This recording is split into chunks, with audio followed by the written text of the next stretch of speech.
नमस्ते, मेरा नाम लक्ष्मी मजगा है। आज हम लोग जानेंगे किचन के कुछ ऐसे टिप्स एंड ट्रिक्स जिसे फॉलो करके आप अपने घर को और अपनी किचन को बहुत ही अच्छा और बेहतरीन बना सकते हैं। और मैं आपको बताऊं, अगर आप ये किचन टिप्स को फॉलो करेंगे ना तो आप अपने पैसे और टाइम दोनों ही बचा सकते हैं, जो कि हमारे लिए बहुत ही ज़्यादा इंपॉर्टेंट है। तो चलिए जानते हैं कौन से वो टिप्स एंड ट्रिक्स। सबसे पहले टिप्स एंड ट्रिक्स है हमारे गैस और गैस के ऊपर का जो टाइल्स रहता है ना, वो रोज़ ही गंदा होता है और रोज़ ही हमको साफ़ करना पड़ता है।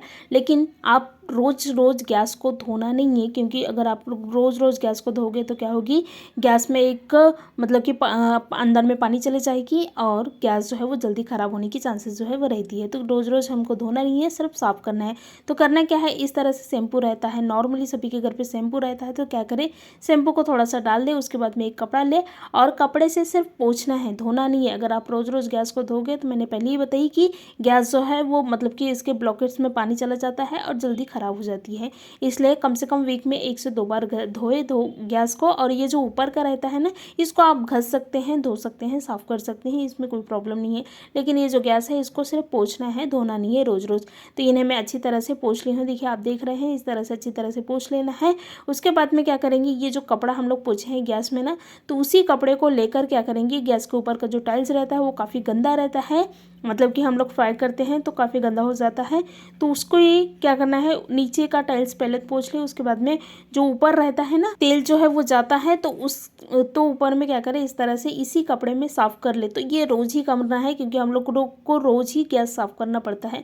तो आप क्या करें, छोटे से उपाय करके गैस साफ़ करोगे तो आपकी गैस जो है वो जल्दी साफ़ होगी, बिल्कुल भी टाइम नहीं लगेंगे। मैंने ये वीडियो बनाते वक्त बिल्कुल भी एडिट नहीं की हूँ, बिल्कुल जैसा था मैंने वैसे ही बताई हूँ। तो मतलब कि आपने देखा कि कितनी आसानी से हमारे जो गैस के ऊपर का जो टाइल्स है वो भी कितना साफ़ हो गया है, कितना गंदा निकला है। उसके बाद में क्या करें, एक कपड़ा और गीला कपड़ा ले और बस इस तरह से पोंछ ले। तो आप देखोगे कि हमारी जो टाइल्स है, बिल्कुल 2 मिनट लगे हैं ये टाइल्स को पोंछने के लिए, बहुत ज़्यादा टाइम नहीं लगा है।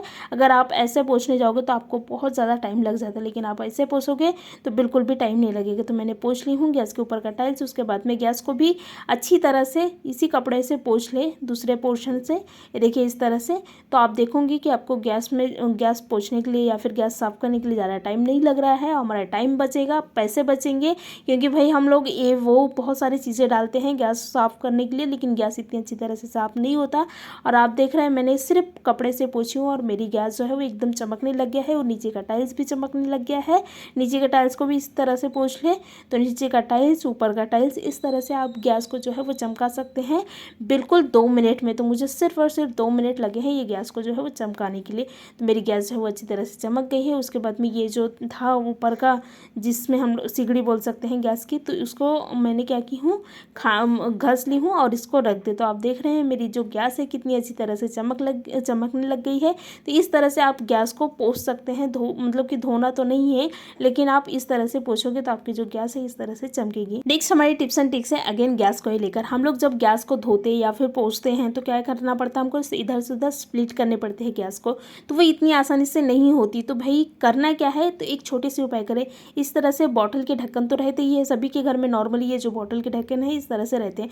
तो क्या करें, ये ढक्कनों को ना, ये जो गैस के नीचे का पहिया बोल सकते हैं, 4 पहिया रहता है सभी गैस में, तो ये पहिए में ये जो बॉटल के ढक्कन है उसको लगा ले। तो क्या होगा कि इन्हें स्प्लिट करने में बहुत ही आसानी हो जाएगी, बहुत ही आसान तरीके से स्प्लिट हो जाएगी। तो इसी तरह से मैंने 2 गैस के जो पहिए हैं उसमें लगा ली हूँ, 2 और बाकी के जो पहिए हैं उसमें लगा ले, और इन्हें हमेशा लगा कर रखें। तो क्या होगी, एक तो आपकी गैस के नीचे का जो पोर्शन है वो अच्छा रहेगा, दूसरी बात है इधर से उधर स्प्लिट करने में आपको बिल्कुल भी दिक्कत नहीं होगी। तो इस तरह से आप क्या कर सकते हैं, जो भी हमारे घर में चीज़ें हैं जो हम फेंकने वाले थे तो उसको फेंके नहीं, इस तरह से काम में लाए। नेक्स्ट हमारी टिप्स एंड ट्रिक्स है हमारे वाइपर को लेकर। इस तरह से वाइपर, ये छोटा वाला ली हूँ मैं, आप चाहे तो बड़ा वाला वो जो वाइपर रहता है ना जिससे हम पानी खींचते हैं तो वो भी ले सकते हैं। तो ये मैंने छोटा वाला वाइपर ली हूँ।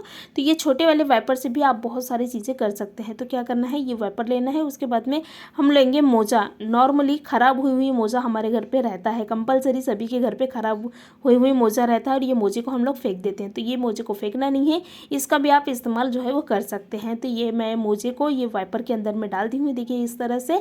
अगर आपके पास में बड़ा वाइपर है तो क्या होगा कि 2 मोजा लगेंगे, एक इधर से और एक उधर से डालने के लिए। तो मैं ये जो छोटा वाइपर है इसलिए मैंने एक ही मोजे में इनको पूरे डाल दी हूँ। देखिए आप देख रहे हैं कितनी अच्छी तरह से हम लोग डाल दिए हैं। उसके बाद में इनको लेकर आप झाड़ू लगा सकते हैं, पोछा लगा सकते हैं।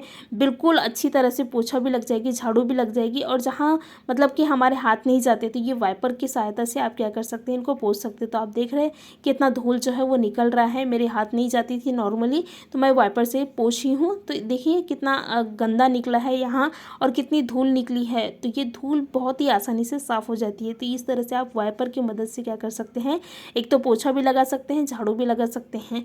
बहुत ही आसान तरीका है। कभी कभी होता है कि हमको झाड़ू पोछा लगाने में थोड़ा मतलब कि दिक्कत होती है, प्रॉब्लम होती है, तो आप इस तरह से वाइपर की सहायता से झाड़ू पोछा जो है लगा सकते हैं।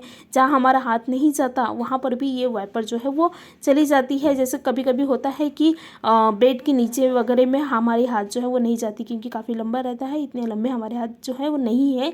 तो आप क्या कर सकते हैं, बेड के नीचे भी ये वाइपर की सहायता से इस तरह से घस सकते हैं। जब कोने कोने रहते हैं, कोने में तो हमारे हाथ नहीं जाती, तो आप क्या कर सकते हैं, कोने में भी डाल के इसे ये जो वाइपर है उसको डालकर क्या कर सकते हैं, कचरे को जो है निकाल सकते हैं, पोछा लगा सकते हैं।